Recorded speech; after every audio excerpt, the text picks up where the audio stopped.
Hey everyone, welcome to the Occult Rejects. This week, as you can see in the title, we are continuing off the Major Arcana series that I have been lucky enough to have been blessed with. I have 7 degrees of wisdom and Mario from Symbolic Studies to do this series with. It has been an awesome time so far. It's been very informative for me in general. So I can't be happy enough to keep doing this. I'm learning at least. So. And real quick, before we get it going, I'm sure everybody knows who they both are by now. But if you don't, Megan, would you like to let people know who you are and what your deal is and what you do? Yeah, so I'm a practicing occultist. I'm also a professional tarot reader. I teach a bunch of classes on the occult, various different subjects. I read at 2 local shops in Fort Smith, Arkansas, but I also do online appointments too. So, and if you guys are interested in getting a tarot reading with me or a consultation, you can just get a hold of me on Instagram, 7 Degrees of Wisdom, no underscores, no dashes, no numbers on the end. And then you can reach me on Facebook at Megan Allen, 7 Degrees of Wisdom in parentheses.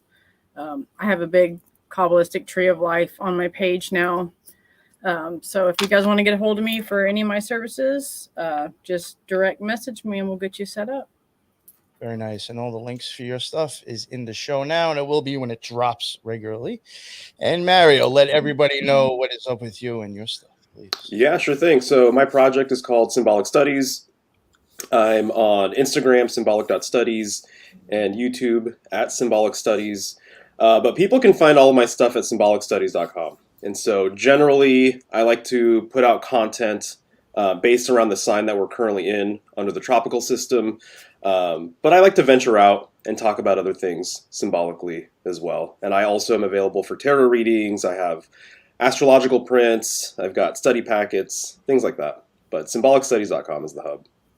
Definitely. Go check them both out. And the links to all his stuff is in the bottom as well. I guess we'll kick it off now just to get into it. We're going to continue with the Wheel of Fortune card. I think that's where we left off last, and we will be starting off again going forward like we have been doing. We'll be doing the Thoth deck, and then we'll go into the Rider. And here we go. This is the Wheel of Fortune for the Thoth deck. So Nice. Take it away. Cool, yeah. So the Wheel of Fortune, it is the 10th card of the Major Arcana.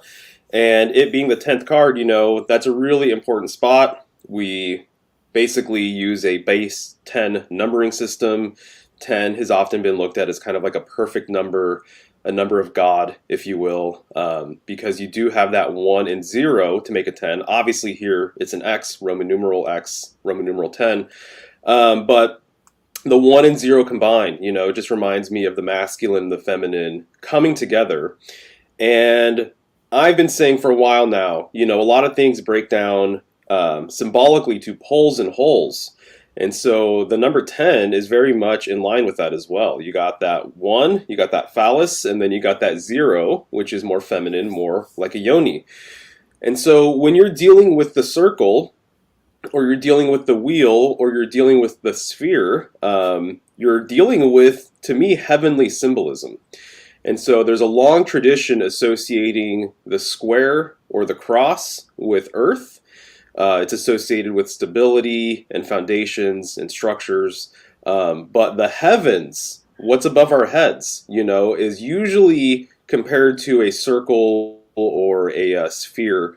And it makes sense when you look at the mathematics of a circle, there's infinite points, and so I think of just kind of the infinite aspect of the cosmos, of space, and my personal opinion is when you look into outer space, you are essentially looking into the spirit realm. That's one of my things, so when you're talking about the Wheel of Fortune, you're talking about the great wheel of life. You're talking about the great wheel in the heavens, and there's a point in the night sky where this wheel revolves around, and it is in the northern sky. It's around Polaris, the pole star, which is sometimes called the nail star or the sky nail because it is the hub of the wheel. It's the point of pivot. So if you take a time-lapse photo of the night sky, and if you're looking towards the northern sky, you're going to see one central star, and you're going to see a streak of stars revolving around it. And so to me, this wheel is symbolic of the wheel of heaven, but it also is related to all wheels, including like the wheel of the chariot, as an example, right? The seventh card of the major arcana. And so we're talking about cycles, we're talking about movement. This card is related to Jupiter.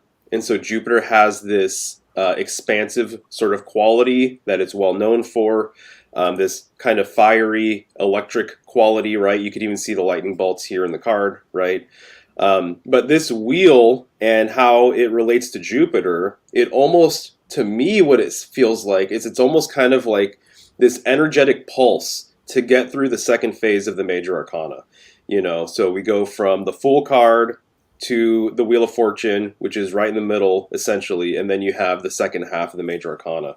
So it's almost kind of like this jolt of energy to get through this next cycle, which is way more, I would say, abstract. It's way more etheric, you know, and so there's a lot of things related to the second half of the major arcana that I think are a little harder for a lot of newer people to the tarot to kind of wrap their head around. I think that the first 10 cards in a lot of ways are a little more simplistic and a little more straightforward. Don't get me wrong, obviously there's amazing, deep, complicated sort of things going on there. But the second half, I think, is a little more interpretive, a little more artistic, and as I've already said, kind of a little bit more abstract. What you'll generally see in a lot of major arcana fortune cards is that you're going to see three figures around the wheel. Generally, one is going upward, another one is resting up top, and then another one is falling down below. And to me, this very much reminds me of just something very easy to kind of compare it to.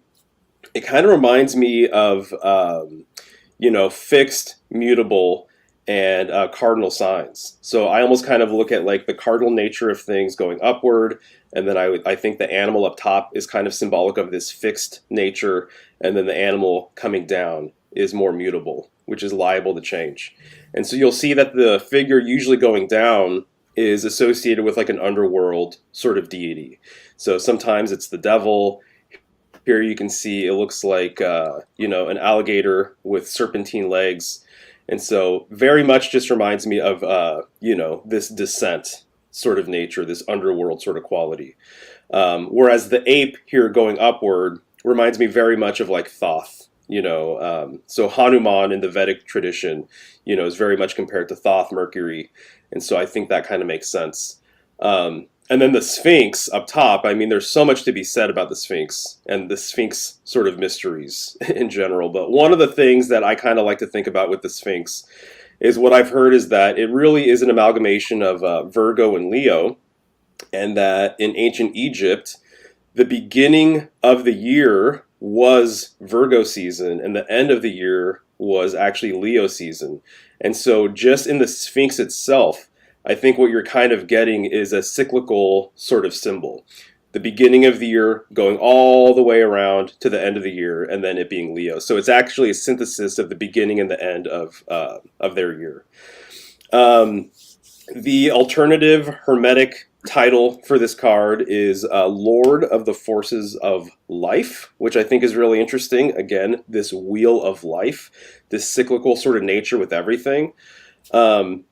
And so what goes around comes around, right? So it's like you can't have life without death. You can't have beginnings without endings, et cetera, et cetera.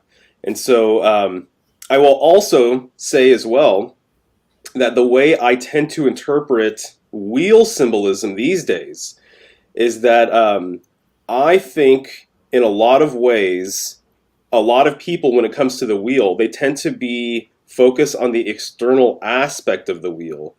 But the internal aspect of the wheel, that hub, that axle is very, very important. Because without that axle, the wheel ceases to be. It can't do its job, right? And so the axle of the wheel is the axle of the cosmos, which is the world axis, which has a relationship with the North Pole and the North Star, as I kind of been saying. But we are also part of this symbolism of the wheel of life as well. So our spines are kind of like axles. and our chakras have been compared to wheels or discs, if you will.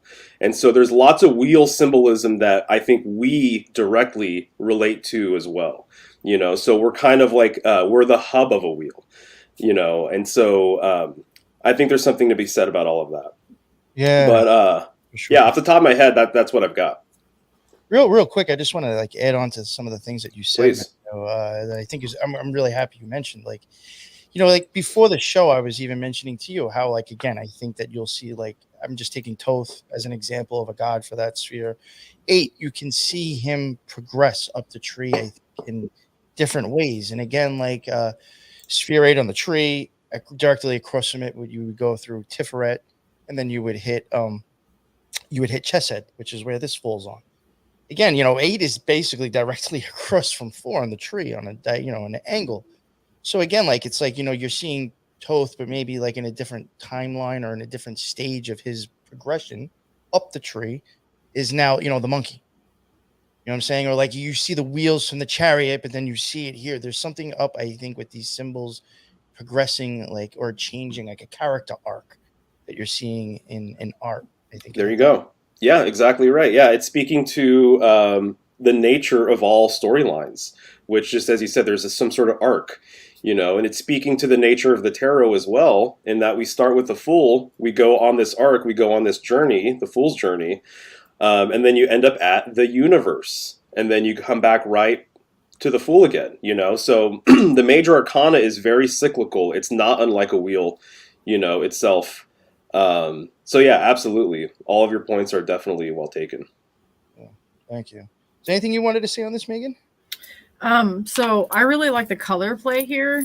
And I like how there's, the stars from heaven and then the lightning bolts coming back down. We all know that's, your front, start at Kether and then come back down, and then you have to make your way back up the ascension.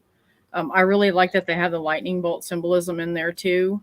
And then they carried over, the monkey's not in the Rider-Waite, but the Sphinx. And there is a Sphinx, a serpent, and then a Hermanubis and the Rider-Waite. I like how they kind of changed it up a little bit, but they kept the Sphinx because that's the most important part of this card for what it represents. But for me, like I told you guys before, like, I'm not very familiar with this deck. But I do see, how he came up with the design for these. And once I explain the Rider-Waite, it'll become a little bit more apparent once I get to that point too.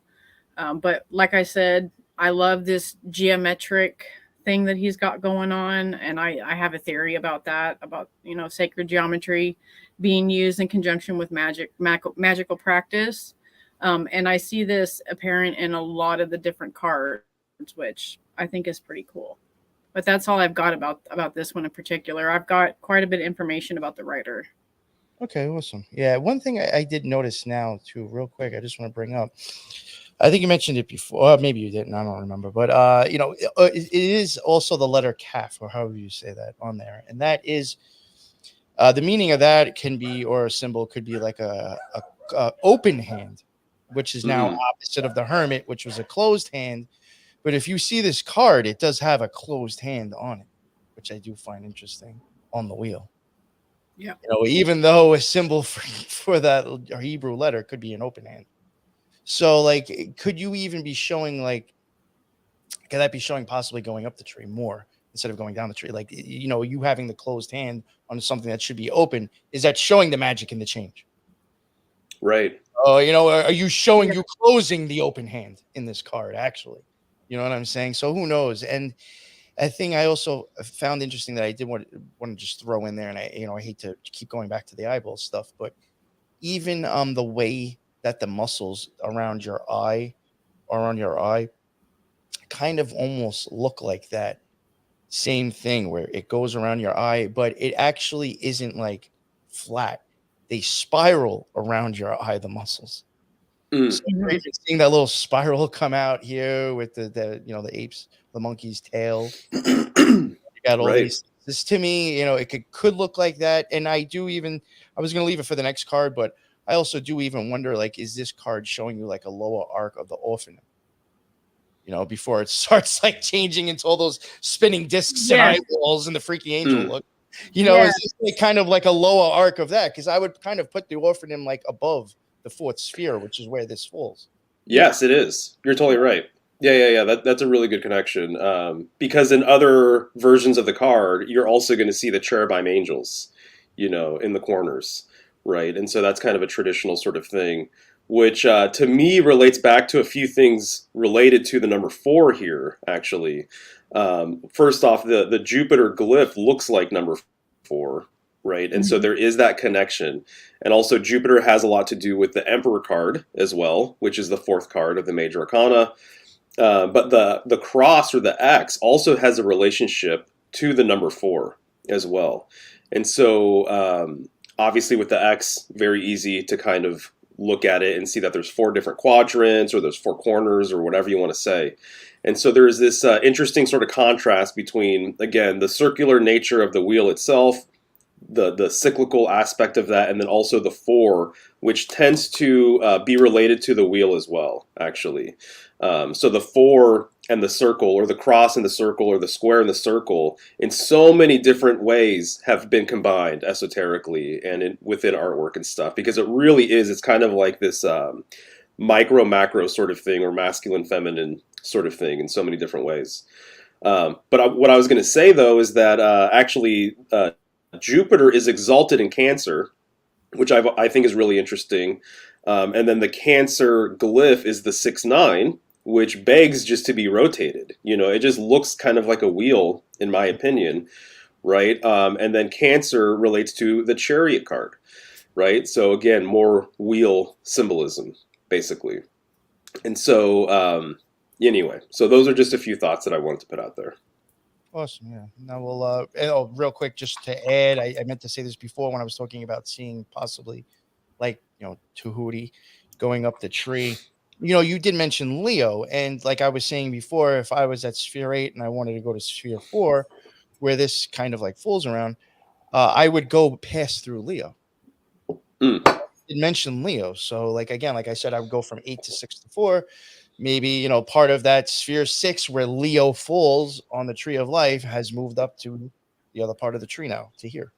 That's another character arc. You know what I'm getting at? So, Right.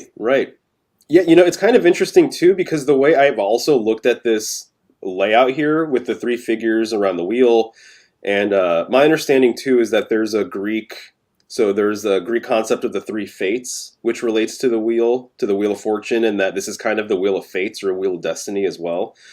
But even if you look at the Leo glyph, if you just envision it in your mind, there's 2 lower parts and then a higher part, in the middle. There's that hump, in the middle of the Leo glyph. So there's like the curves on the sides, the hump, and then the other curve on the other side.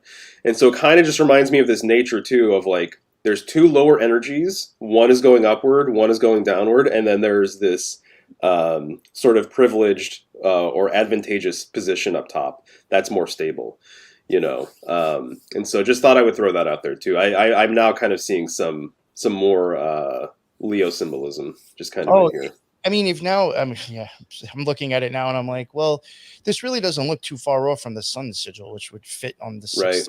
You got to pass through to get to the 4th one over by Jupiter or Chesed. So it's like you almost even see like the sun being incorporated here. And is that because maybe you've passed through that sphere on the tree and the way the story's going? So the last thing I'll say before we move on to the Rider-Waite version is that wheel symbolism is so deep. It's so important. It's kind of like this endless sort of rabbit hole. But one of the things is that a lot of our luminaries in the sky, a lot of our planets in the sky, they've been compared to chariots. And so I have tarot decks, where it's like the moon is a chariot, the sun is a chariot. All of these planets are chariots. And so the chariot wouldn't be anything without the wheel, essentially. And so that's just something to kind of take into account too. Just chariot symbolism, I think in general, I think is very much related to this card. Mm-hmm. Very well. I'd have to agree there. Yeah. There we go. Now we can get on to what's making. Sorry. Mauro, do you want to talk about this first, or do you want me to go ahead? Go for it. Yeah. Okay. I got quite a bit of notes on this one because it's super occulty. Awesome. Okay. So you mentioned the secret name before, which is the Lord of the Forces of Life. Okay, so Wheel of Fortune is like twist of fate that sets you on the path to fulfill your destiny. It's a turning point in the ascension of consciousness. It represents a portal or a gateway, where your resolve will be tested by a spin of fate. It's a call to a higher purpose, a new direction, takes you out of your comfort zone so that you can grow and evolve. So this is key 10. So when I say keys, this is what they're called in occult circles, I guess. They're called keys. So this is key 10. So this is the first card with a double digit number. So it has a combined meaning of 1 and 0. So 1 and 0 together is the beginning of the Ein, okay, on the tree.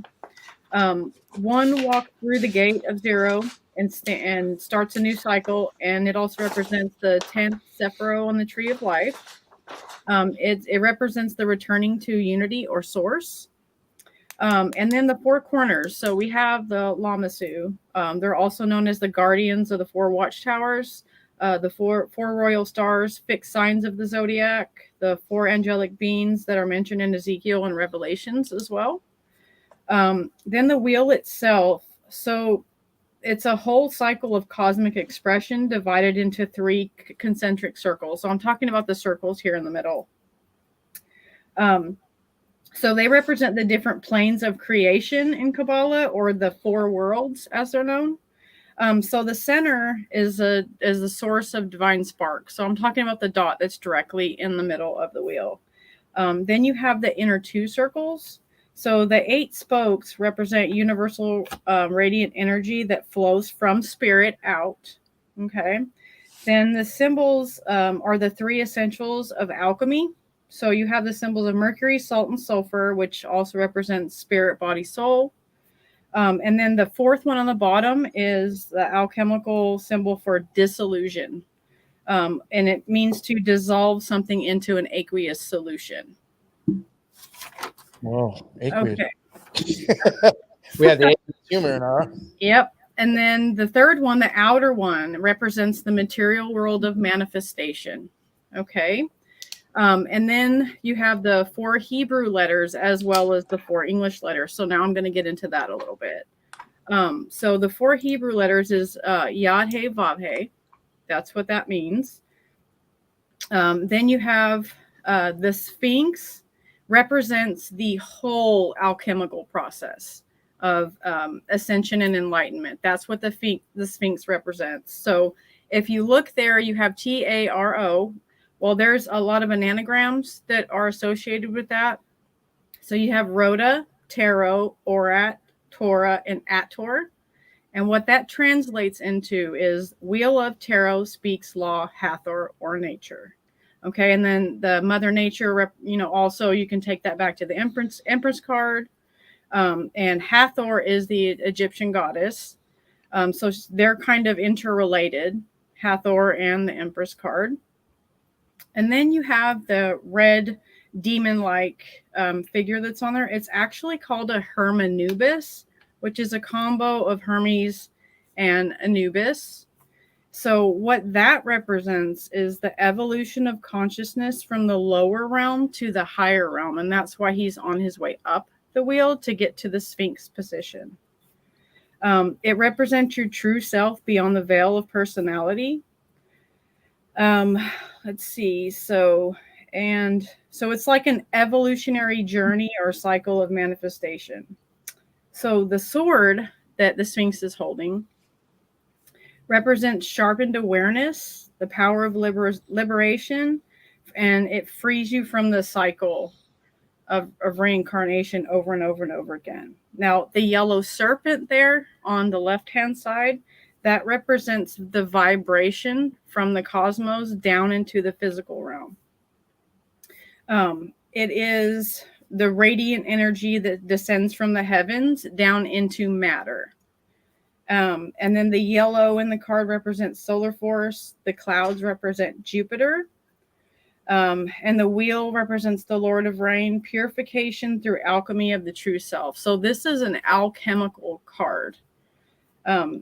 It's the universal principle of abundance and prosperity. It's about taking risks and creating rhythms in your life, because we all go through the different rhythms of our life, of lower realm, higher realm, rebirth, transformation on different levels at different points on your path. Okay, so it also represents air and fire, and then the planet Jupiter, which is a fortune and expansion. Like Mario said, Jupiter is exalted in Cancer, which represents the Chariot card. And then, so some key words for this card is accomplishment, mastery, success, balanced expression. It's an ordered plan behind the chaos. It represents change, learning through cycles, and unexpected change. And so it also represents the kingdom to heaven is within. So this is just a card of a twist of fate, things happening for you that kind of throws you off kilter and sets you on the path that you need to ascend. So basically that's what all this card represents from an occult perspective. I was going over this again last night, and the books that they're holding, I was wondering if you had a take on that. I would assume that it's one of the books of the Bible. I don't know if there's official sort of claims out there from the artist or anything else like that, but that's what I would think, especially given their angelic, presence and everything with the wings and all of that. Yeah, but, sure. well, or is it kind of like the Akashic record or something perhaps as well? Yeah, it very well could be. I actually love that very much. That you said that. That's definitely possibility.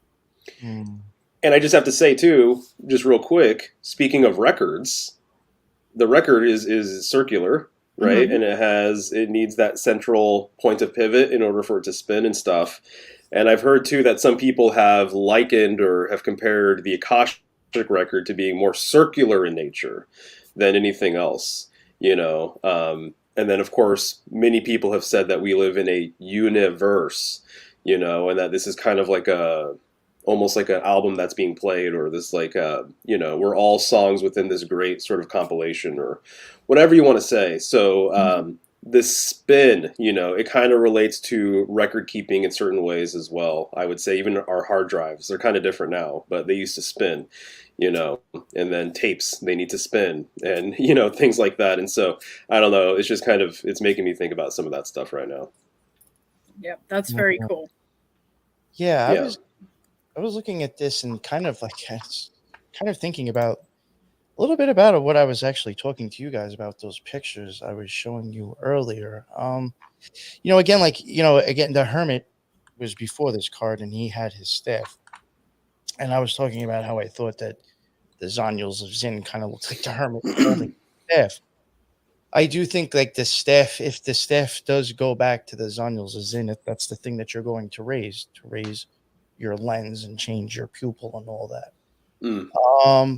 As silly as this sounds, and this is something that even like my co-host and the lady that is on the show, even going into the more scientific part of how the eyes work, as silly as this sounds, and I could maybe pull it up on here real quick just to show. I mean, I don't think it's like a stretch, and again, it all depends on how it's depicted and the way they took like the artwork, but like, not for nothing, this kind of does look like bookbinding right here. Ah, interesting. Yeah. I mean, you have to get crazy, but that does look like bookbinding to me. That's With glue. Not a stretch. Yeah. So I saw that, and then I see these things, like I was telling you before, how some ways I've seen this thing to the left even depicted a little bit like lavender. And I said, again, lavender goes back to Hoth. You see, again, we saw the monkey on the other card that we were saying maybe that was, Thoth on a higher arc. So the Hermit card, these sticks, this stuff that looks like the book binding to me.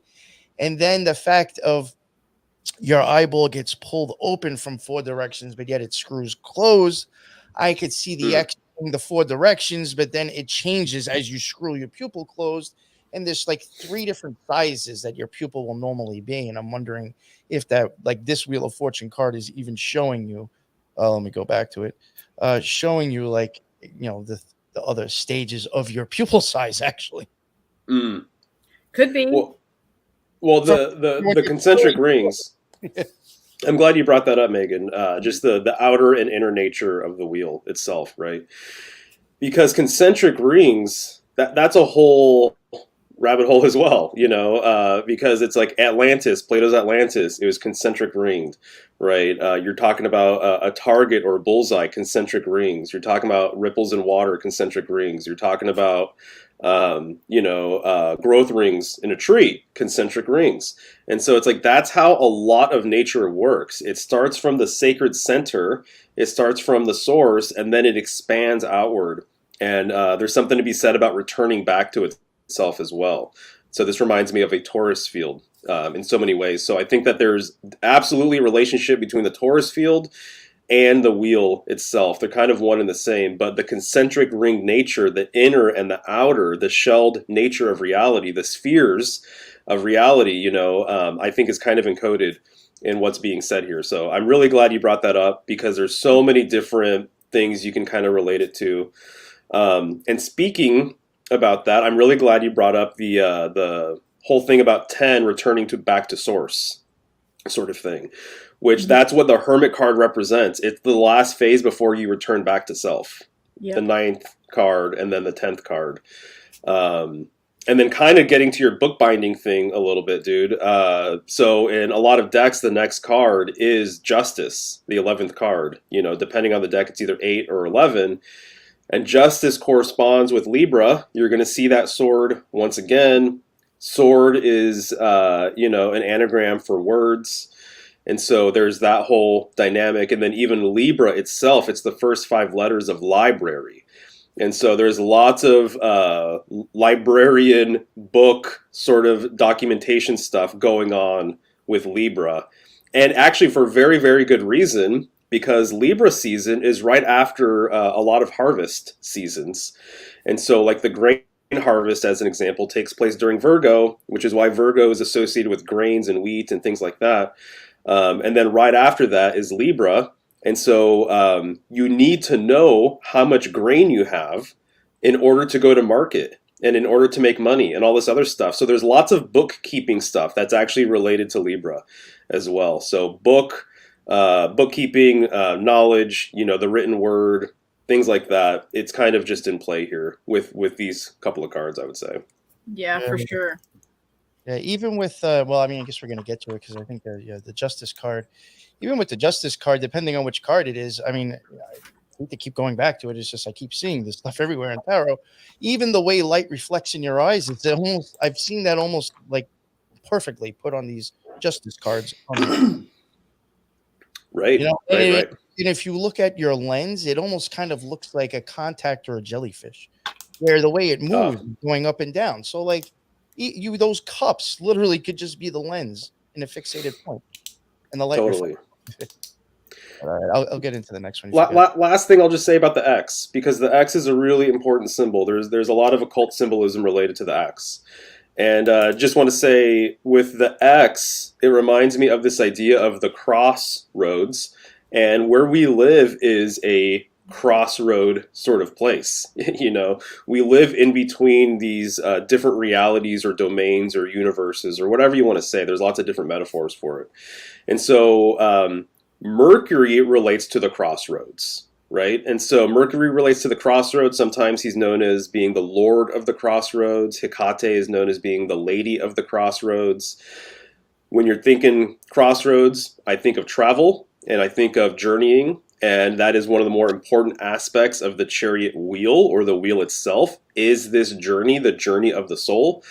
And so the biggest journey you can go on is, to me, the journey of the afterlife. The journey to the underworld, or the journey to heaven, right? And here we have this heavenly background, right, in the artwork. And so that is the ultimate journey. That is the ultimate trip. And that relates to Mercury as well, because he's a psychopomp. He's a guide of souls. He's a messenger of the gods. He's able to go between the different realms and everything else. And even some tarot decks, they have put the glyph of Mercury on the actual chariot in the Chariot card, which I think is a brilliant move, because I think it makes a lot of sense. So yeah. the what was that? I said it's already transportation, so I mean, it should Yeah. be. Oh, yeah. Exactly. Exactly. So this wheel, in and of itself, it gets you from A to B, but it's also kind of like a portal. It's kind of like a doorway in and of itself, and that is what the world axis is. It's a bridge between domains. So that's how I personally look at it. But the X actually corresponds with all of this stuff because the X is that crossroad.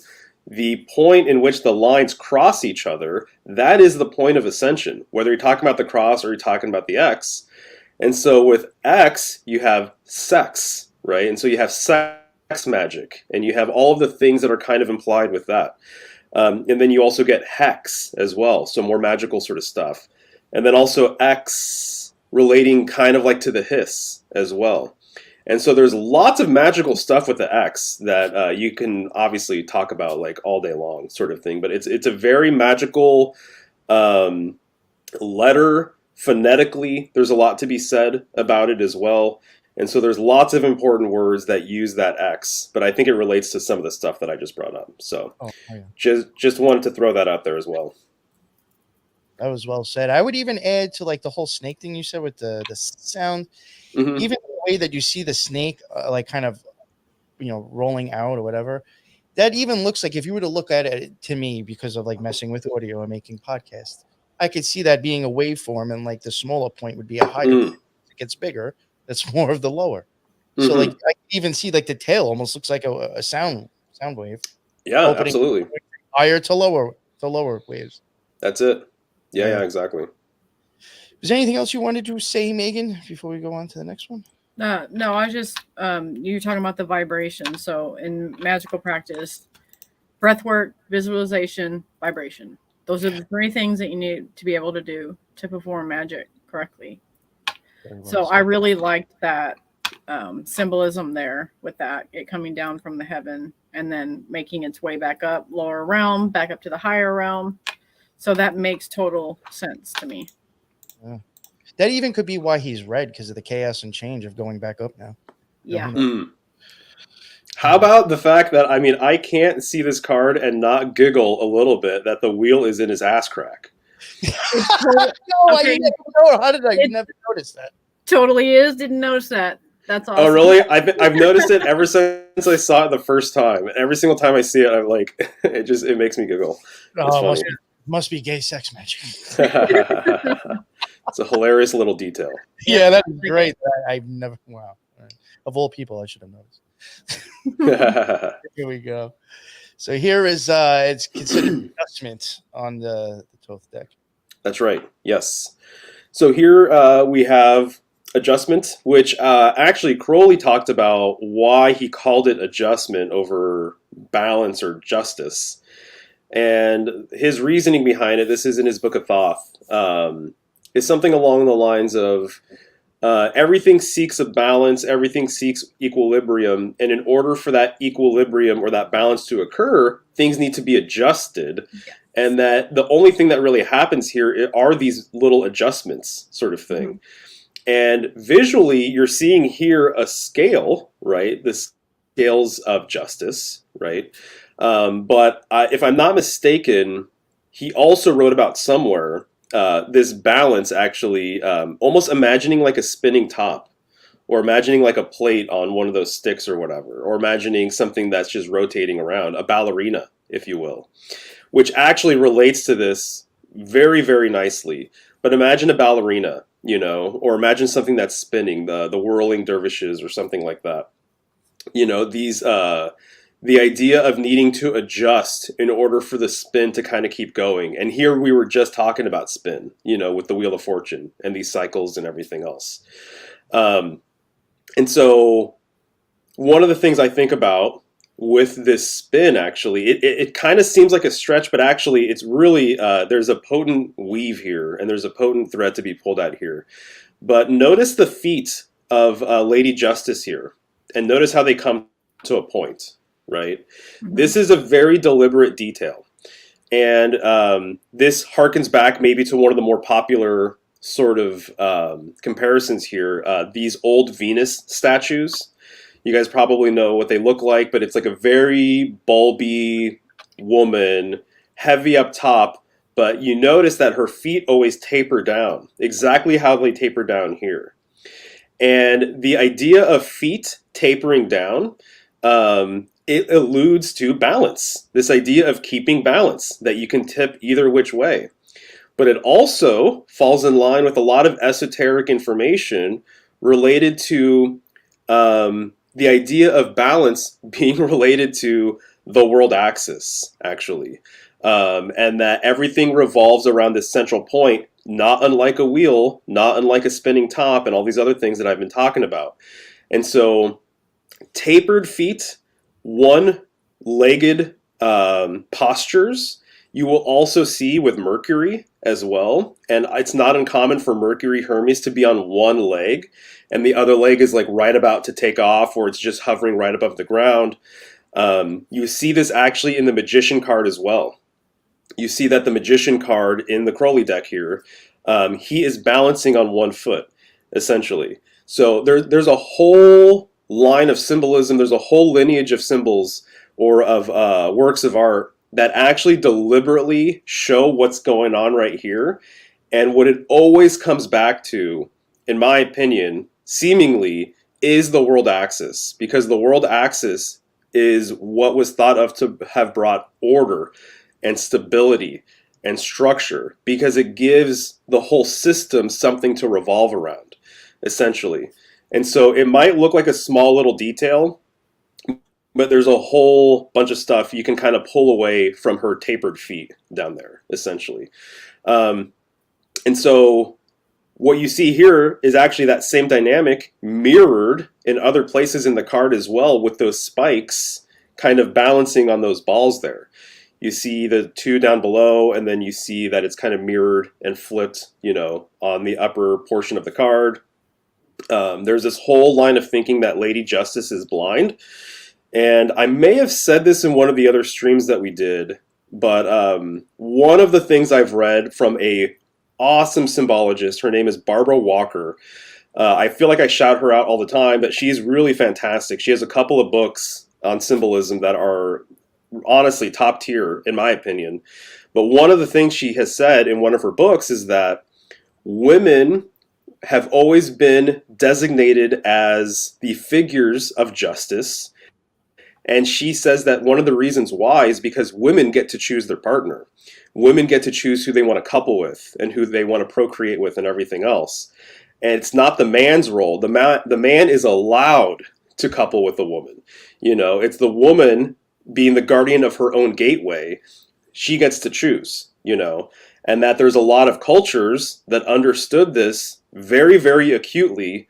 And they had different ceremonies and rituals where women could judge the men of the village, and they could choose who they want to be with based on whatever, tickles their fancy, I guess. But who was, maybe physically gifted or intelligent or whatever. And so there's a long tradition where it's kind of understood that generally under traditional sort of gender circumstances and stuff, that the woman actually gets to choose her partner. And so this kind of fits with the idea that she's Lady Justice. She gets to basically hand out justice, and she does it, in a very calculated sort of way, but also she needs to use her own discernment. But there's a word I'm looking for right now. She does it swiftly, but she also is impartial. She's not biased, essentially. And that's the whole entire idea. So she's completely upright. She's not leaning either which way. She's right there in the middle with her sword, which the sword also is a symbol that relates to delivering justice. The sword, in order to use it, there's no sort of room for error with the sword. You have to know what you're doing. So once it cuts, it cuts. Once it severs, once it breaks, you can't put that thing back together again anymore. And so the sword in and of itself is kind of known as being a very impartial sort of tool, right? And so so to me, it just lines up nicely with all of this symbolism, essentially. And then also the Hebrew letter is lamed, which relates to what's called an ox goad, I believe. And what that is essentially, it's kind of like a staff with an iron sort of kind of nail at the end. And you use this to basically, get your farm animals in order, your ox or your sheep or whatever. And so it's a tool of the shepherd, essentially, which is really, really interesting, actually, because the ox goad, it's meant to lead your flock, wherever it is you're going. It's just a stick or a tool. And so you can use it, in a sort of violent kind of way. You can use it in an aggressive sort of way, or you can use it in a sort of gentle sort of way. In this way, it relates to the crook and the flail that you see like Egyptian pharaohs and stuff sometimes holding across their chest. The crook being something that is more gentle, and then the flail is something that's used that's, maybe perhaps a little bit more aggressive or whatever, more physical, to get your animals in line. But the ox goad is part of the same tradition. And so it's this just long staff, this long tool. And in a way, it relates to also the glyph of Libra, because it's been said that the glyph of Libra is actually an ox yoke, which is what they put around oxen so that they can hook them up to the plows. And so the glyph for Libra, some people have said that it's actually an ox yoke. It's the thing that you put around the neck of an ox. Which is really, really interesting too, because opposite Libra is Aries, and there's a relationship with Aries and the ox yoke that I'm totally spacing on right now, but there's a relationship there basically. And so anyway, those are a few random things off the top of my head regarding adjustment, Libra, balance, all that kind of stuff. But I would love to hear what you guys have to say about everything. You can go for it, Megan. So the one thing, I kept counting the spheres to see if I could find 10 or 11. And, the main ones, we got 1, 2, 3, 4, 5, 6, 7, 8, 9, 10. So there is 10. Of course, there's more. But to me, it looks like she's guarding something. To me, that looks like a curtain. I also see a lot of triangular shapes. These are also used in magical invocations. When you're doing your pentagram and hexagram rituals, when you're drawing the different versions of the triangles. So I like that he used a lot of these triangles. And it also looks like there's some sort of curtain behind her, like she's guarding the information beneath. She's kind of like the gateway to the hidden realms that are behind her. And that's what I'm getting out of this one. I mean, you can get the 10 Sephiroth there that look like, they're behind her, kind of like she's almost guarding the tree, if you will. Yeah, I mean, she is. She's absolutely a guardian here, for sure, 1,000%. What I was going to say real quick, just because it came to me now. So I was trying to make the link between this ox yoke and Aries. And actually what I was trying to say, or what I was trying to think of, is the relationship between the ox yoke and Taurus, because Taurus is a bull. Sometimes it's referred to directly as an ox. Aleph, the first letter in the Hebrew alphabet, corresponds with the fool, which means ox. But I think it's really, really interesting that Libra is ruled by Venus, and Taurus is also ruled by Venus. And so there's only two planets under the traditional system that rule two signs. Mercury rules Virgo and Gemini. And then Venus rules Libra and Taurus. And in Libra, you have the ox yoke symbolism. And then in Taurus, you're dealing with the actual bull, which is, if it's castrated, it's actually an ox. And so to me, that's just kind of interesting that the two signs that Libra is associated with has ox or bull symbolism kind of baked right into it. So just thought I would throw that out there as well. But absolutely, the guardian thing of the gateway makes so much sense to me on so many different levels, in part because, like I said, she's the guardian of her own gateway that can bring forth life, and everything else. Also, I will say that there's this really interesting esoteric thread that I'm following relating the primordial goddess, this dark mother, this queen of heaven presence or energy. And she's very much related to, there's several myths related to her being split in two, or that she is halved in some sort of way. Tiamat, there's a storyline with Tiamat that we live within her, basically, essentially, that the cosmos is feminine and that she was split in two and that we live within her. There's also symbolism relating the mother scorpion being split in two, so her children can be born, that her children actually open her up from the inside. And so there's symbolism related to the blade and this primordial goddess who is very much associated with the North as well, I'm coming to find out. But her having been split into two different parts, which I think is really interesting as it relates to this card. And then I don't think we're going to get around to it today, but the art card very much relates to this as well, because you see a woman and she's split in half, so the idea of woman being split is very much sort of in play here as well. And then I also it kind of reminds me of sexual symbolism, to be honest. Well, I'm laughing because with the site I'm looking at right now, it does also consider the symbolic meaning for this card prod or tongue. So I'm like talking about splitting them in half and you got the tongue going. That makes me think of the Gnostic Mass, honestly. Yeah. Yep, exactly. So there's two aspects to her. There's a light aspect and there's a dark aspect. And if you're going to have a judge, you would want them to understand both sides. You would want them to be able to see the spectrum of things versus just being only on one side or the other. And so there's very much a light and dark sort of component going on here. Something I did notice, and this only, again, it could be coincidental. I'm not counting those two spheres in the middle with the chains, because then, to me, the half a sphere, because I kind of open whatever. If you count all of the ones that are closed, I'm getting 17. Now, this card, again, like I said, is associated with a rod or tongue. Now, the Hanged Man, I'm just going to use this as an example. The letter mem, meaning water, overpower, reversal. The next card, death, none, fruit, fish. But now if you go all the way down to the 17th card, which will be the Tower, even though it's 16, it's the 17th actual card. That is the throat, the mouth, speaking word. That's really interesting.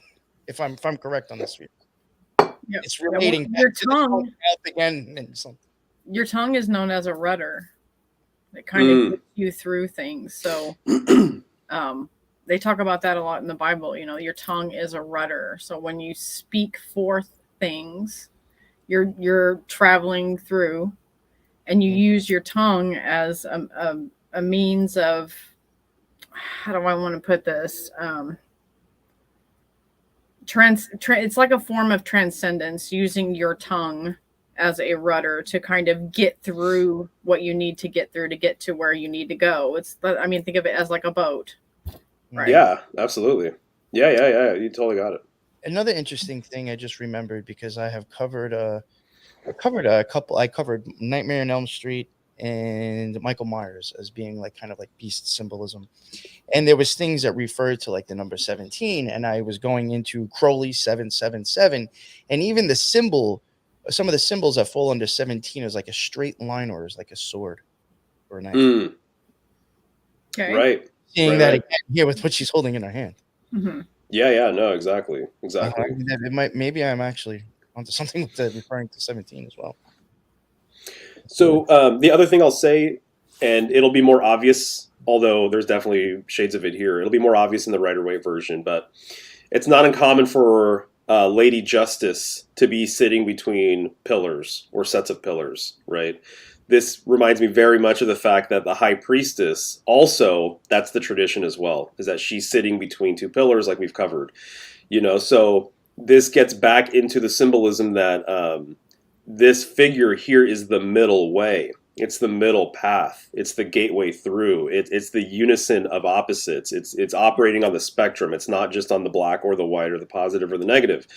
that there is this impartial sort of thing going on, or this third way, right? And woman being associated with this third way is very, very common with this middle way. And so that's why she appears on the High Priestess card. That's why, as we'll see in the next card here, she's right in between those two pillars. And so there's a complete sort of thing going on here. You know, this unison of opposites, this unifying sort of aspect, I guess, that she is embodying here, which is why she's in perfect balance, right? I do want to just mention this right here. This kind of looks like the fleur de lis to me. Yeah.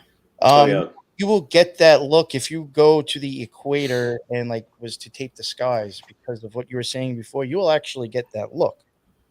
And when your lens in your eye shifts, it spurts water that way as well.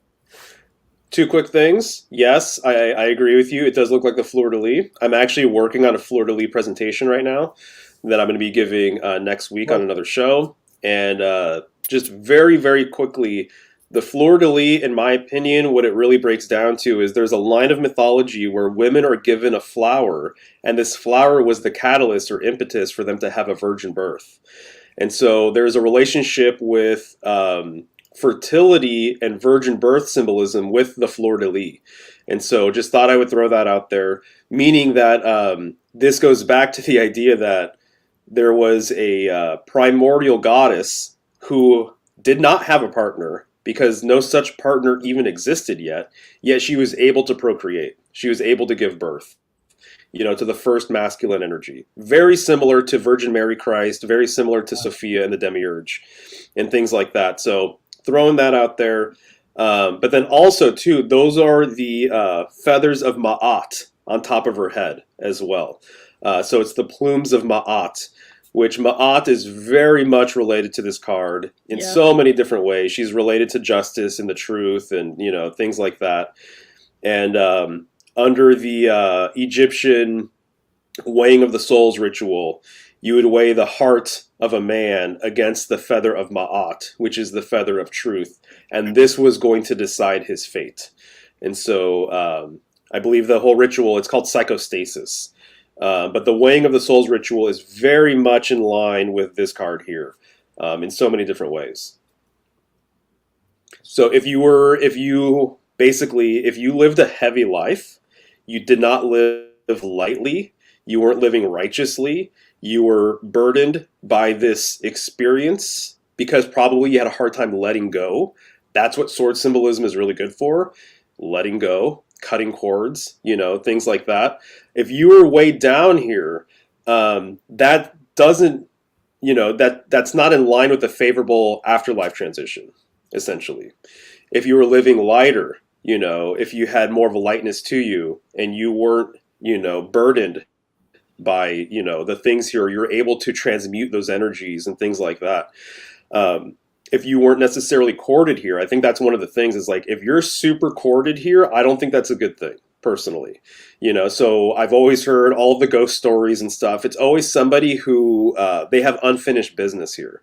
You know, there's something that happened in their life where they feel like there's something unresolved, essentially. You know, by the time hopefully by the time you cease to be here, you know, you will have let go of some of these burdens and struggles and stresses and things like that. I think that's partly what life is about, is just kind of learning how to live lightly in such a heavy place. For sure. Easier said than done, though, right? Yes. Nice. All right. I'm going to move on to the next one. There we go. That is the Justice card in the right away. Okay. So again, like Mario said, we have some pillar symbolism here. So basically her secret name is the daughter of the Lords of Truth and the ruler of balance. So she's the mediator, equilibrium on the ascent, seeking to understand the universal laws. This kind of reminds me of Mark Passio's. He did a whole series on just this card alone. And it was basically like understanding universal laws and putting them into action. This card is actually the central position in the major arcana. It's a pivot for all the other keys going up. So you have the 231 gates, you have the wheel there, swings around. This one is the midpoint before you start ascending upward, to get to the top. She's known as the guardian of the gate of ascension. She's all about discernment and actions, thoughts, and words, and fairness, of course. I'll talk a little bit about 11. So the number 11, this is the 11th card, is the first master number. It's very mystical in nature. One and one makes two. So it's like a duality, a mirror of individual self-consciousness. It sees itself as a mirror. So this card is about like looking at oneself and, seeing your dual nature. The scales represent balance, of course. It's an outcome of our intentions. We compensate and adjust. So that's where I see the adjustment in the Thoth deck, it being called adjustment, because adjustment is needed.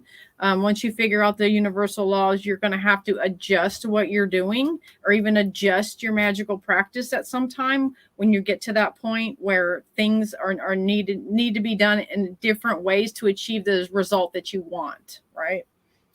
So the sword represents discernment, and none can escape justice. It is the law.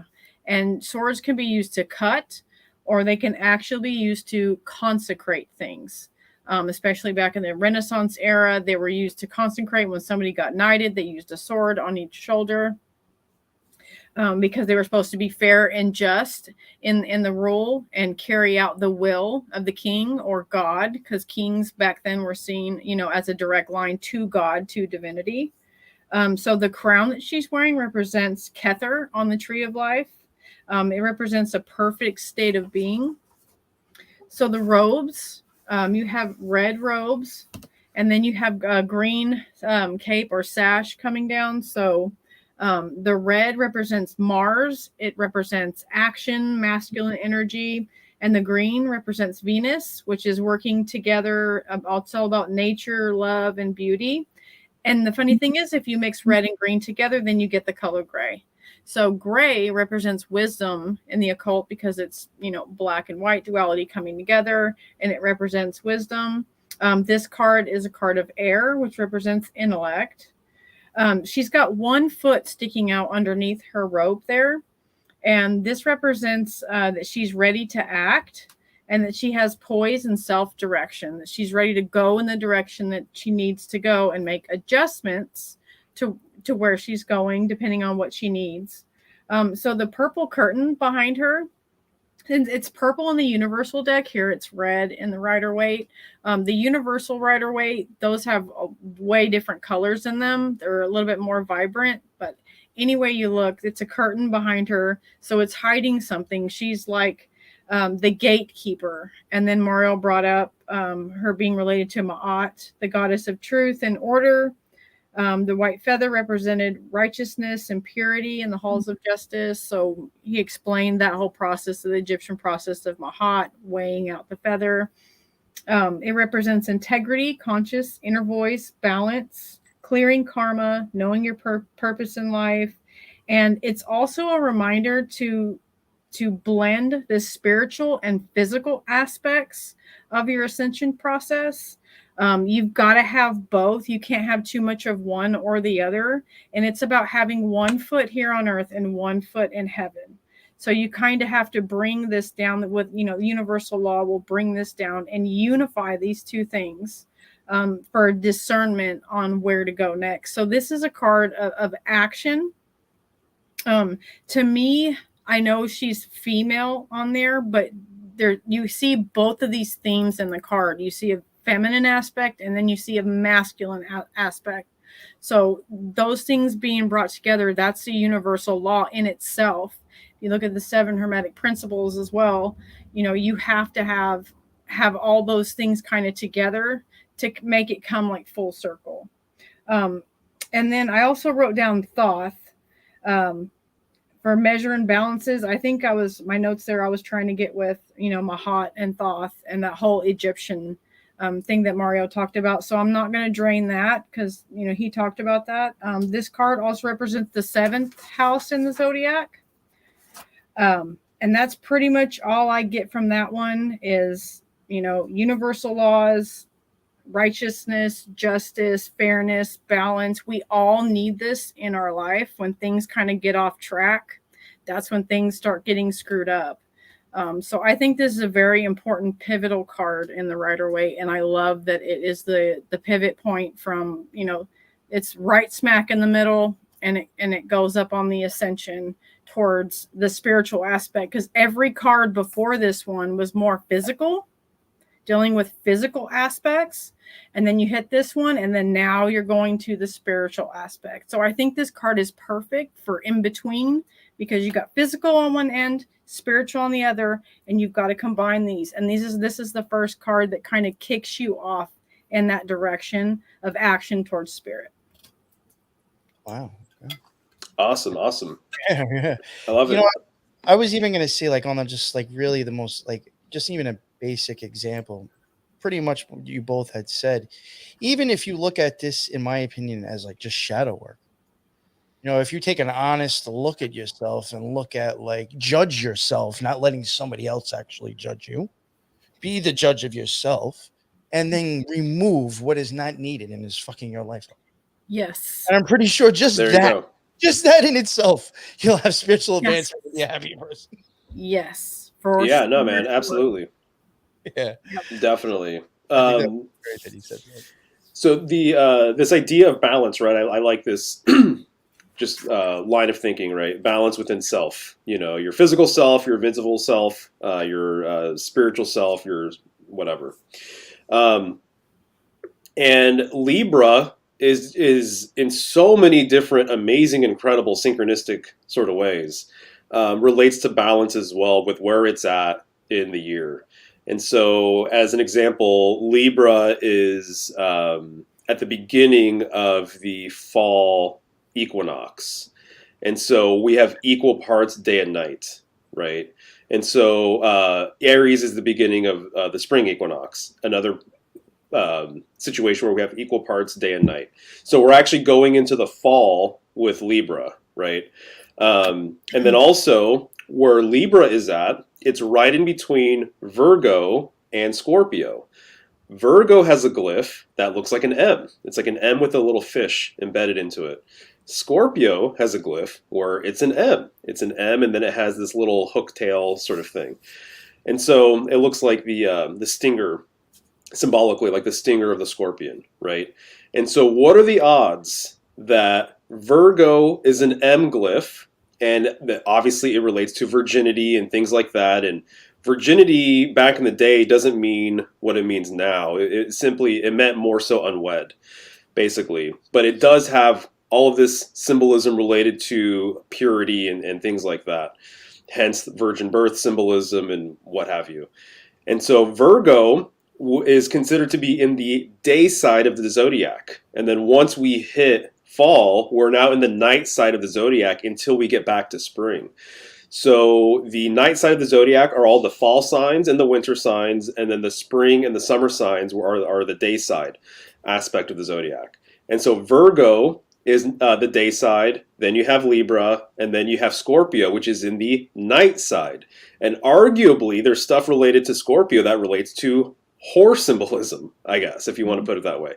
So it's this balance between virgin and whore, in my opinion. When I look at Virgo and I look at Scorpio, that's very much in play, in so many different ways.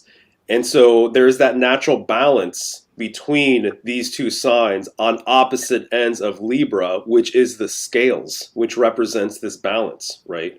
And so to me, that is not kind of a coincidence.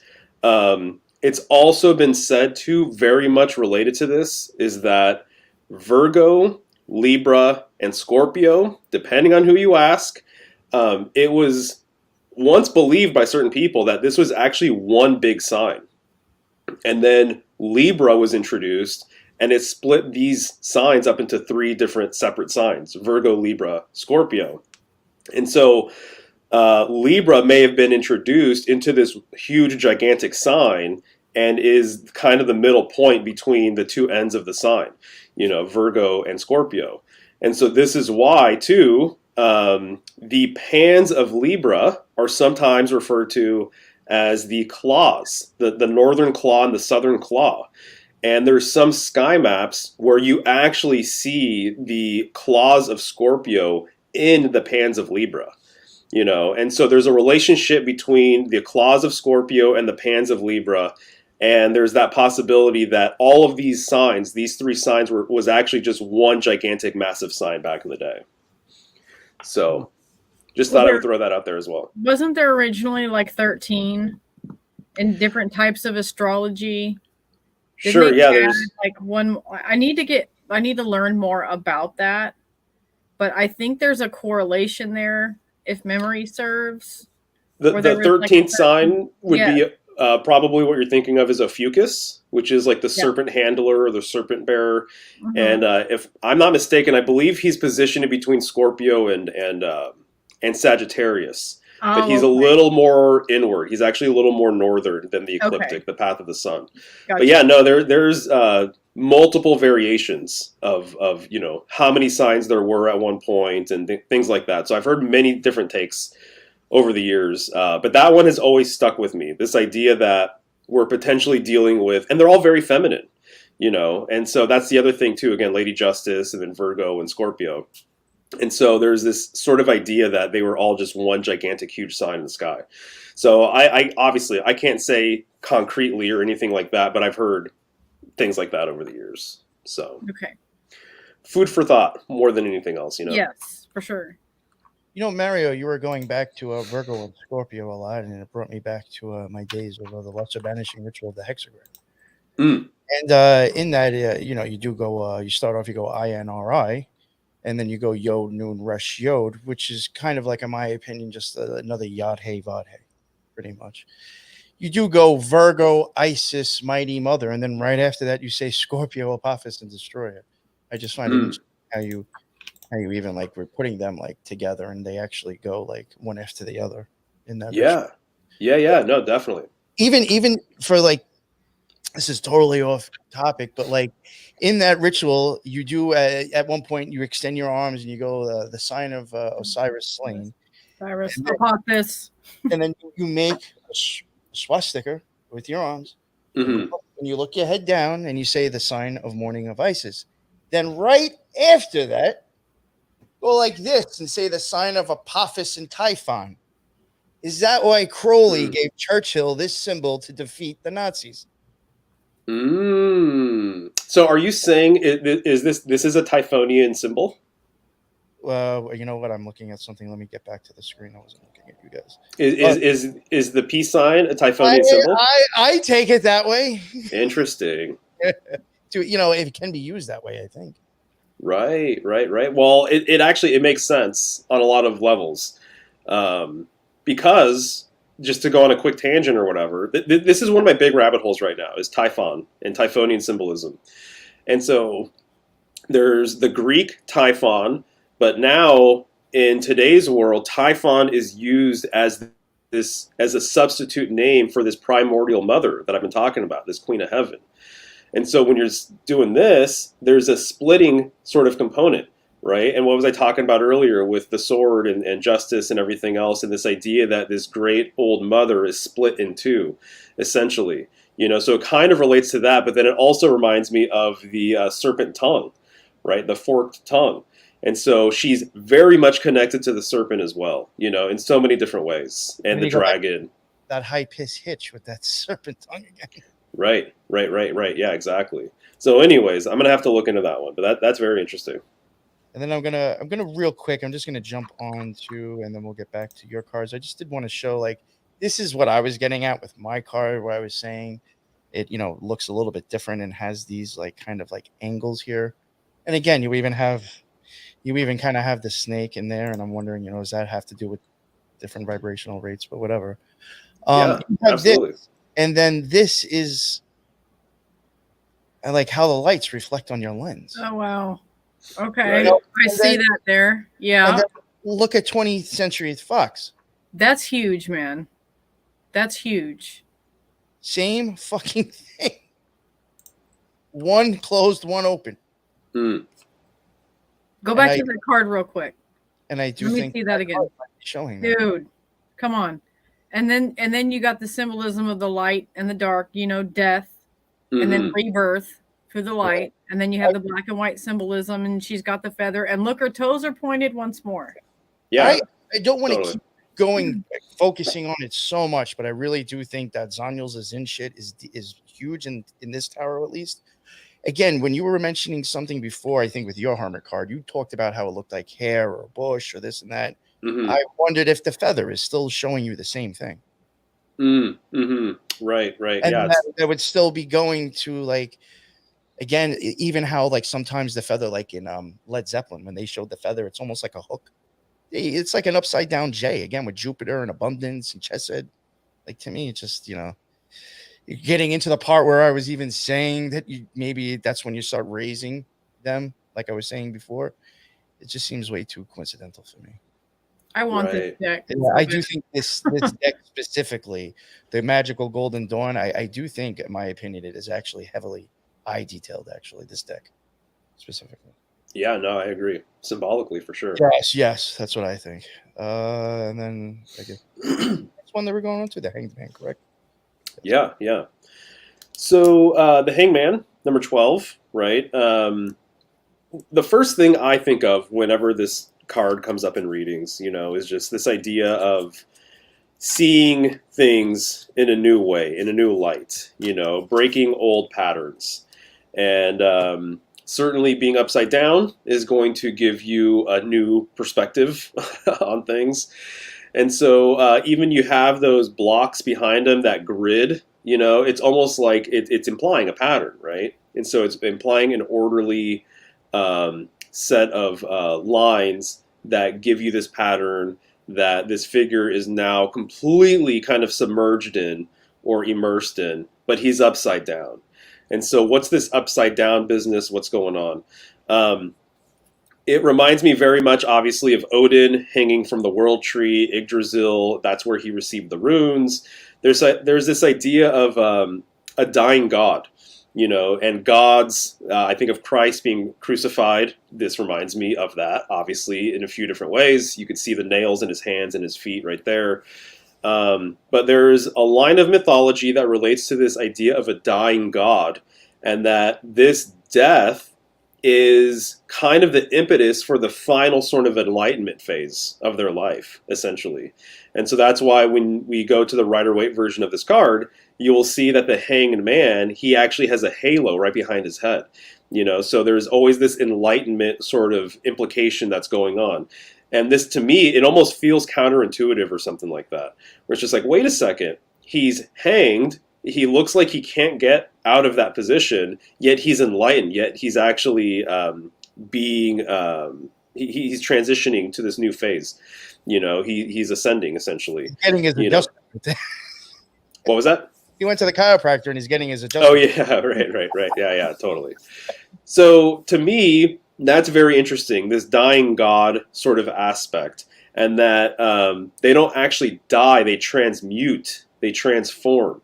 And so in a reading when this comes up, you know, one of the things I like to say is that this figure put himself there. No one else put this person there. And that's how I look at the tarot in general anyway. Whenever there's a conflict or whatever, it's like it's you versus yourself. You know what I mean? So it's you versus your habits. It's you versus your patterns or whatever. And so this is how you break out of that mold. It's kind of showing you this upside down sort of reality, right? And that's kind of one of the things that I find really fascinating about this card as well, is that there are several occultists. The one I'm thinking of in particular is John Dee, who was the Royal Court Astrologer, 007, the original 007, all that stuff. But in one of the books I read about John Dee, it was called John Dee and the Empire of Angels. I want to read that. I recently watched this big documentary about John Dee, and I'm like so fast. Sorry to interrupt you. But no, you're good. I've got that in my list to buy, and I'm so excited to read that. And I'm so glad that you brought that up, because I just dove into the whole John Dee thing. So when you said that, I was smiling, because that's something that I'm super focused on right now. it's a juicy rabbit hole, Yeah. to say the least. Yeah. And there's a lot of material if you want to get into it. That's really, to be honest, that's like one of my main exposures to John Dee, because I heard an interview with the author Jason Louv, and he's an interesting guy for a few different reasons. But in the book, and hopefully I'm not spoiling anything for you, No, but please go ahead. a couple of the big revelations that John Dee supposedly said, according to the research of Jason Louv, is that any occultist that has really done their homework will realize that we actually live in an inverted world, and that time is actually going backwards and things are actually upside down here. And so it's a very interesting revelation. And to me, I'm like, oh, I can kind of see that on a few different levels. Kind of reminds me of some of your eye research, about how things, just in our own system too, right? Like, kind of get flipped and switched, once we perceive the whatever we're sensing or whatever. And so anyway, so there's multiple ways of thinking about things being inverted here. That we live in an upside down reality. Things are completely distorted and flipped inside out.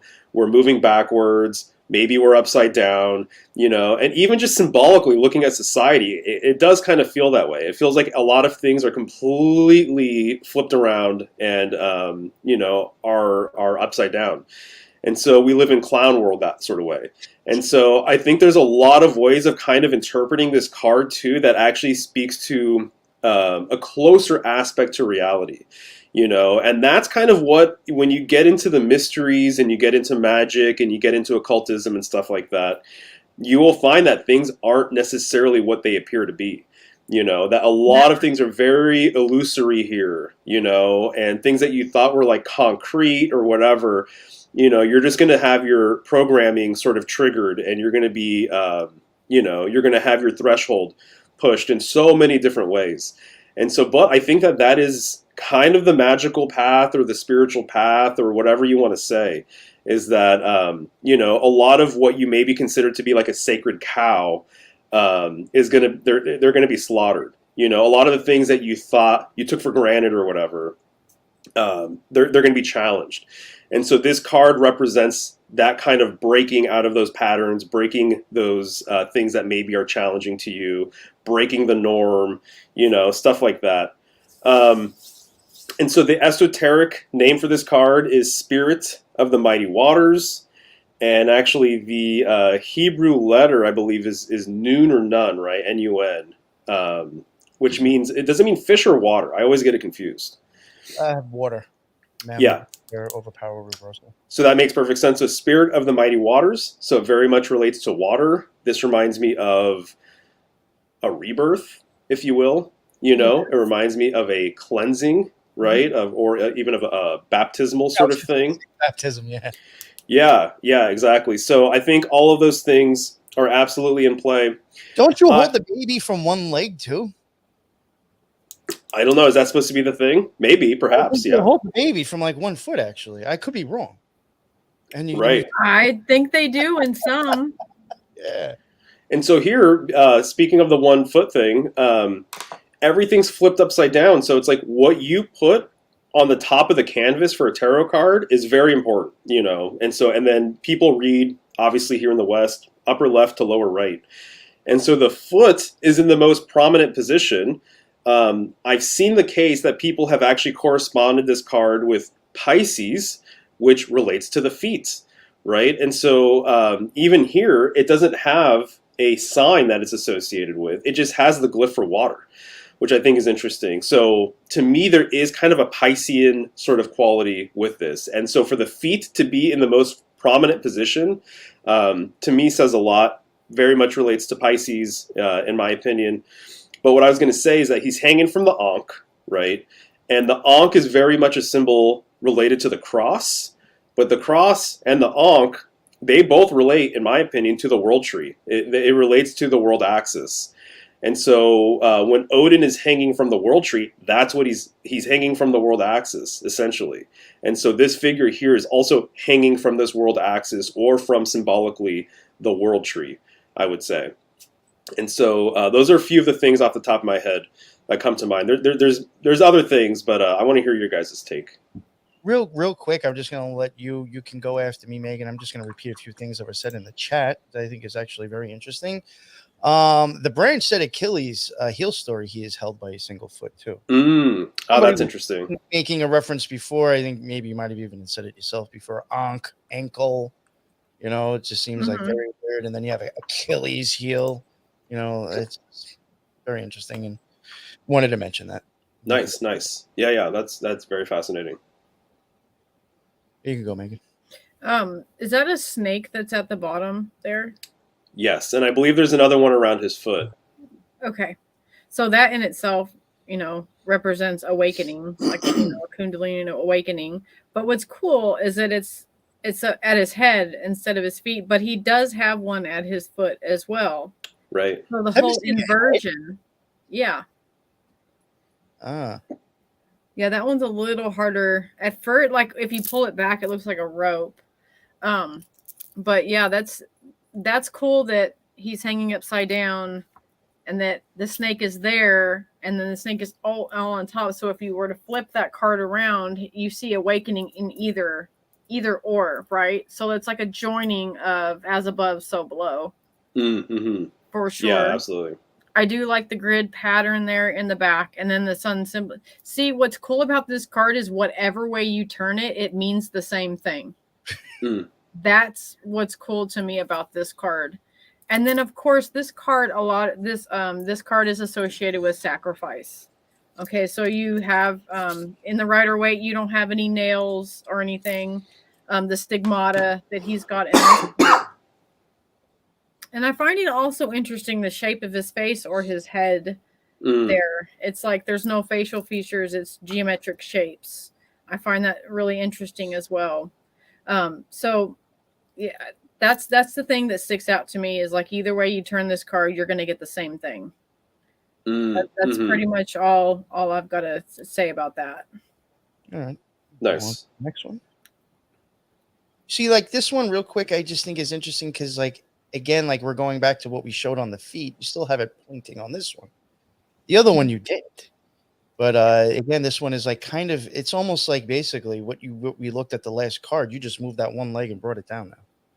Yep. Like on the last ones, we were even pointing at and emphasizing how those legs got their feet sticking out. In this card, bent one down. Was that the adjustment that had to be made to the last card? Perfect. Yes. Yes. This is the adjustment that was needed to go down that path that you needed to go down, or go up the path that you needed to go up to transcend on that, on your path upwards towards enlightenment. So on this one, Mario already said the secret name is the Spirit of the Mighty Waters. It's card number 12. So there's some 12 symbolism I'll talk about here in just a second. This card is also associated with Neptune, and Neptune is associated with water. So I'm not surprised about, the spirit of the mighty waters. And water represents emotion. And we have to deal with our emotions to become enlightened to a certain point. We need to learn how to react to things. If you act shitty to, when things happen, your life's going to be a shit storm, right? So him hanging here, thinking about everything kind of is getting him to the point where he needs to become enlightened. So this is actually the first card on the ascension process after the justice card. He's in suspended animation or like on a vision quest, if you will. So this represents the principles of surrender and new perspectives. And so 12 is a complete cycle of manifestation. There's 12 months in a year, 12 signs of the zodiac, 12 apostles, 12 tribes of Israel, 12 dimensions on earth.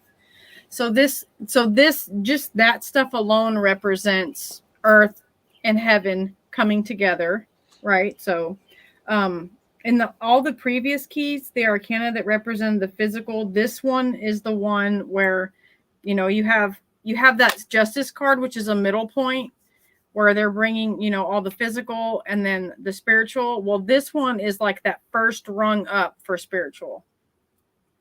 And then you have 1 + 2 = 3. So 3 is creativity. So his eyes are opened here. So that was something that stood out to me. So it's seeing the world through his path of illumination. His eyes aren't closed. He doesn't have this certain look on his face. He's just kind of stoic, right? And since his eyes are open, that's kind of a symbol for, now he's seeing things in the way that he needs to see them. He's cut everything out of his life that no longer serves him anymore. And he's at the point where, okay, I see this now. I see the path ahead. And he's in suspension between heaven and earth. You can look at it like that too. I mean, you have the wood there, and you have more pillar symbolism. But the thing about the pillar symbolism in this card is it's shorter. It's not a full pillar. So it's not a full-on gateway that he's got to go through. It's a shorter one because now he's seeing things from a different perspective.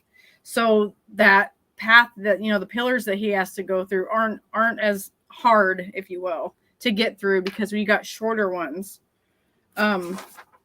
So this card represents the rite of initiation. So when you get to that point when you're being initiated, this is like the actual rite of the initiation process, him suspended there. And this also reminded me of a Carl Jung quote.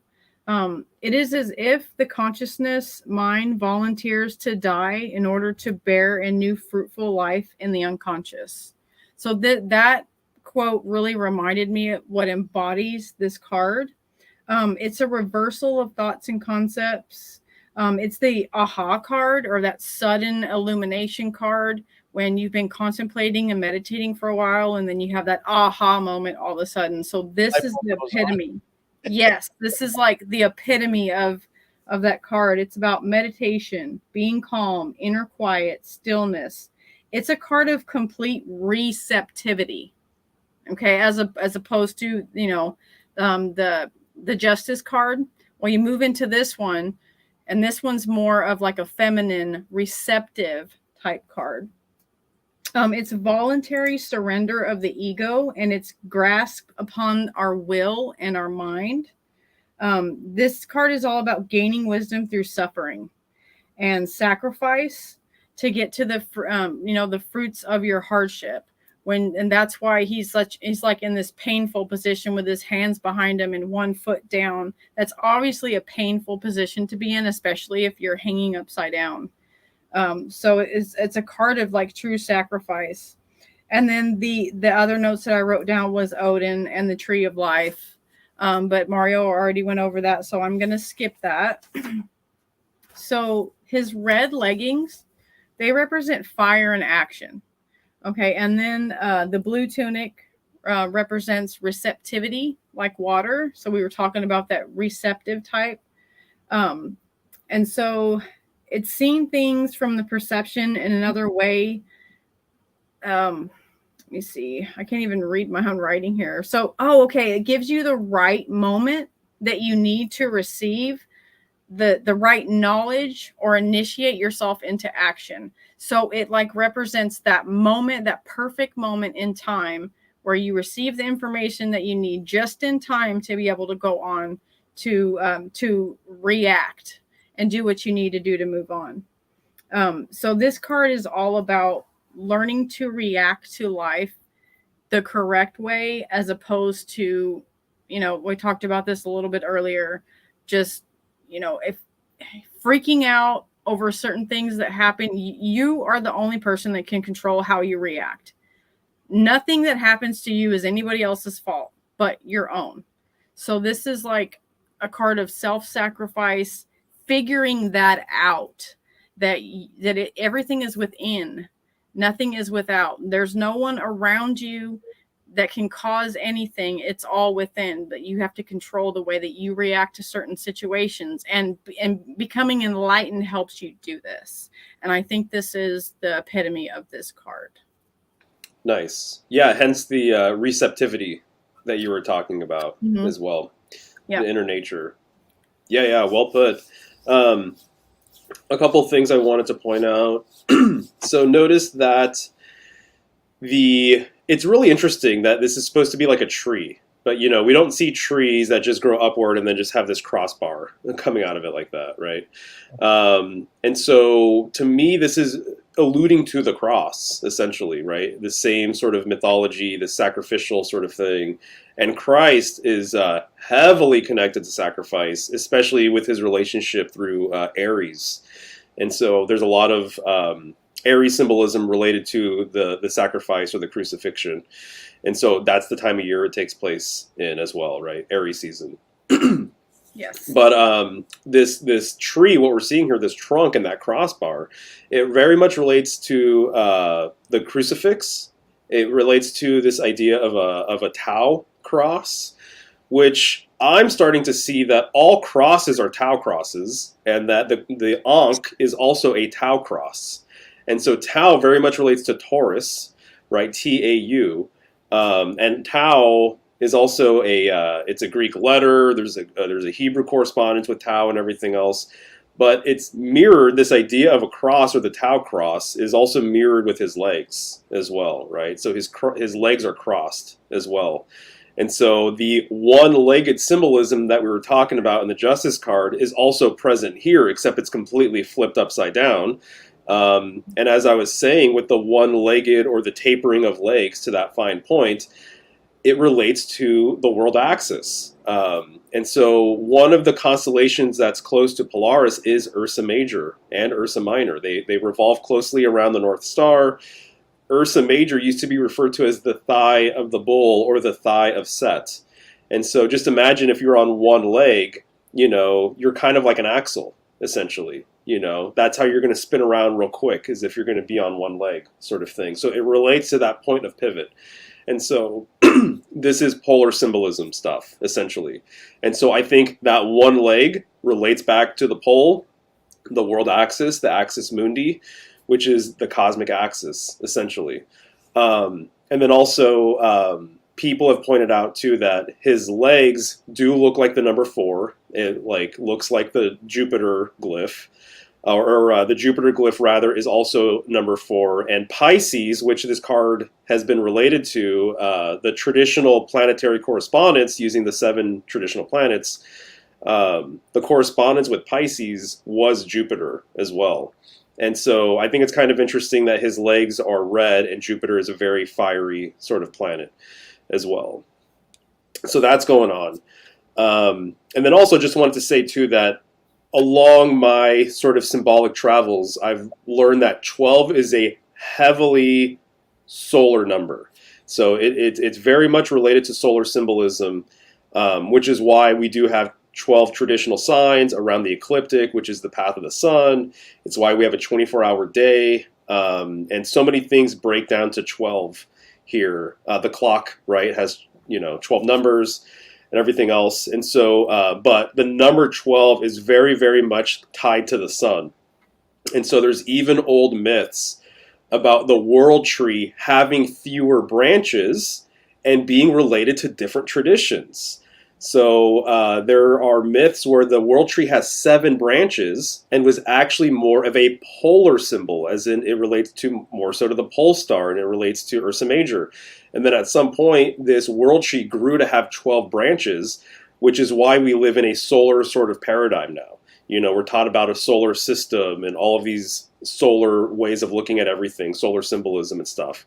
So just wanted to throw that out there as well, that the number 12 absolutely 100%, according to my research, is related to the sun in so many different ways. Hence that little halo, sunburst behind his head sort of thing. Yeah. Yeah, for sure. I mean, even with the number 3 in itself, you want to look at 12 and then 1, 2, and then 3. 3 times 2 is 6. It's a multiple 6. That would go into the sun anyway. I see how you could relate with numbers and shit like that. Right. Totally. Was there anything else you guys wanted to cover on this card? I think we'll just wrap it up here. I did want to get into death, but we're already an hour and 38 minutes in. I think that's good enough for us. So. Totally. Honestly, I think I'm pretty good. Got most everything off my chest that I wanted to. But yeah, this was a good time, as always. Hell yeah. Yeah, no, I really, I think they're getting better as we go on. So I'm truly enjoying this. Thank you both very much for that. And thank you, everybody in the chat. Huge. At one point, we were at 33 people. Maybe we went higher, but that's the highest I've noticed so far. So, yeah, that's pretty cool and interesting. And thank you all from the people from Mario's channel, which there's a lot of you. And Slick Dissident, what the hell is up, man? I haven't seen you in a while. Good stuff seeing you around, man. I see all of you like jumped in the chat and dropped tons and tons and tons and tons of stuff. So that is what's up. That's why I love when people come in and join the chat. Even if I couldn't get into and cover everything in the chat, I'm hoping the people watching are looking at some of the stuff in there. Some really good, solid stuff from the listeners. That is what's up, and thank you. I really couldn't appreciate it anymore. Mario, let everybody know about your stuff again real quick before we end it. Yeah, absolutely. So once again, symbolicstudies.com is where you can find me. Open for tarot readings, study sessions, things like that. But you can find all my info there. Awesome. Yes, and the links for you is in the bottom, your stuff. And Megan, thank you again for jumping on with us and let everybody know about your stuff. And remind people, just in case somebody's listening from the area, where you do your stuff at. Yeah. So you guys can find me on Instagram. That's my main. 7 Degrees of Wisdom. No numbers on the end. No underscores. No dashes. And then you can find me on Facebook.